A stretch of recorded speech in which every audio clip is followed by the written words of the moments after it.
verses 26 through 39, we see this demonically possessed man come to Jesus. And he commands what seems uncontrollable. This man is hopeless. He has no support. He is unclothed. He lives in tombs with dead people because no one else will have him. He is isolated from the community. He is uncontrollable to the point where they have bound him in chains, and he is broken through the chains because of the massive amount of strength that he has. He is uncontainable.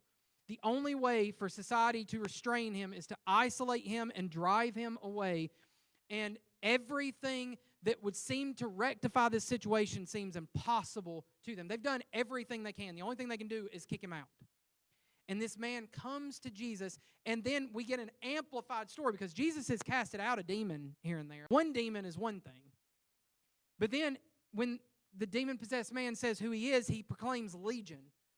And legion is a term meaning many. It's actually a military term that describes a Roman legion which would have had between 5,000 to 6,000 men. So we can assume, based on the use of that word, that there are not one, not two, not dozens, not hundreds, but thousands of demons that possess this man. Whatever the number, it is a massive multitude of demons.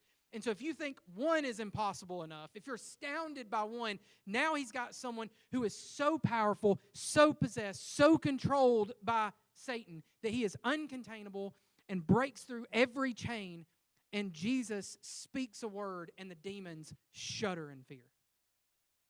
And yet they recognize him immediately and shudder. They say, "Why? What do you have to do with me, Jesus, Son of the Most High God? I beg you, do not torment me."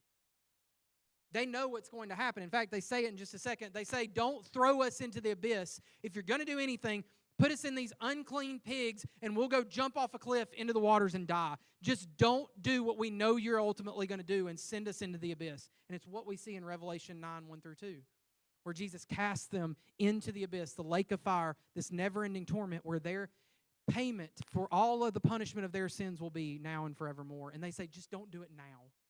Give us some time to act. And so Jesus, ultimately showing mercy, even to those who receive no mercy, in the end, sends them into pigs to die. And he restores someone who was unrestorable. He tells him to go back to his home and to not tell, or to tell all what God has done for him. He restores what society cannot fix, this spiritual problem within them. And then he solves what seems utterly hopeless. In verses 40 through 48, we get a picture of a woman who is suffering from what is likely menstrual hemorrhages for over 12 years. 12 years of illness that is uncurable by anyone in their culture. 12 years of bleeding and physical weakness.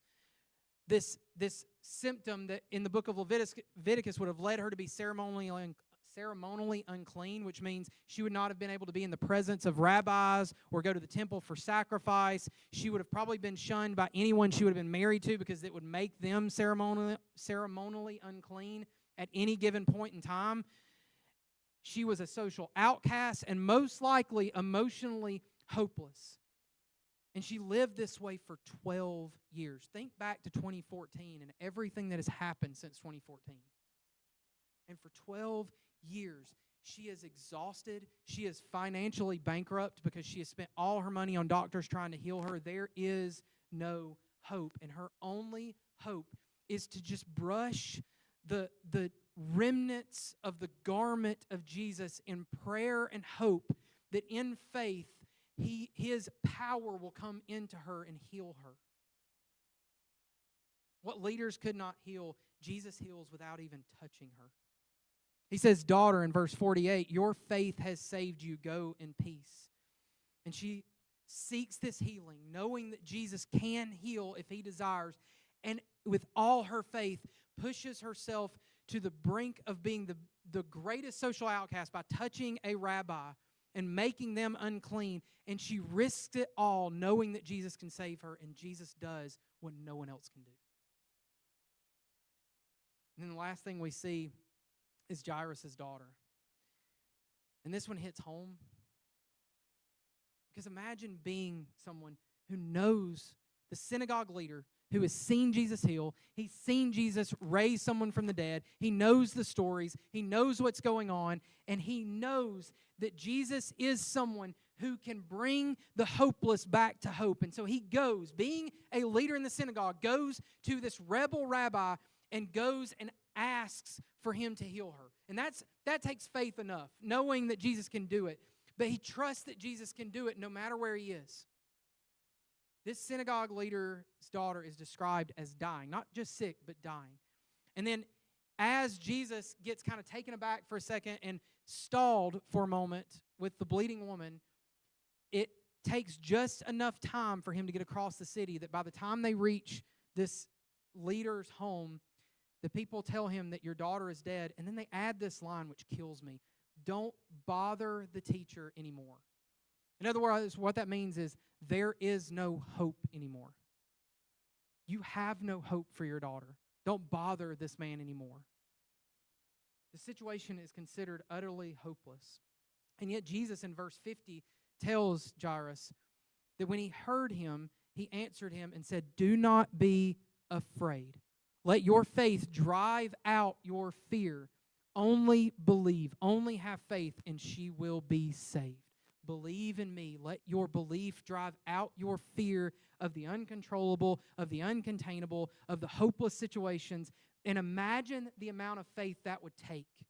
That when your daughter lays there dead, you know that Jesus can, and because he is saying so, that he will heal her. The amount of faith that takes. And I believe in this moment what Jesus is saying is if this faith is real, then she will be healed. Which means his faith is real. In the midst of professional mourners who are screaming their grief in this household, which is something that happened in Jewish households to let the community know that someone had passed, professional grievers mourning, mocking Jesus, laughing at the idea that this girl could be raised, Jesus says in verse 54, "Girl, get up," and she raises from the bed. This miracle points to something utterly different. Death itself is under Jesus' control. And as the book of Romans in chapter 8 says, if death is no more, then what conquerors are we?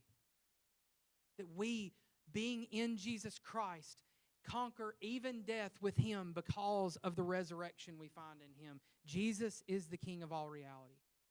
And because he has been raised from the dead, the first fruits of those who've fallen asleep, 1 Corinthians chapter 15, since death comes through one man, the resurrection of the dead comes through one man too. And for just as in Adam all die, Christ, in him all will be made alive. Jesus will wipe away every tear. Jesus will wipe away every amount of sin. But it requires faith. True, humble, believing faith. Not a faith that rejects. Not a faith that wants more than Jesus. Not a faith that is choked away by the good things of the world so that we don't pay attention or allow the depths of the glories and the riches of Christ to indwell our souls. A type of faith that says, Jesus, creation obeys you, demons obey you, sickness obeys you, death obeys you. Every uncontrollable reality in the world stands at the ready at your command, and so do I. Will you heal me of my sins? That's what true faith looks like.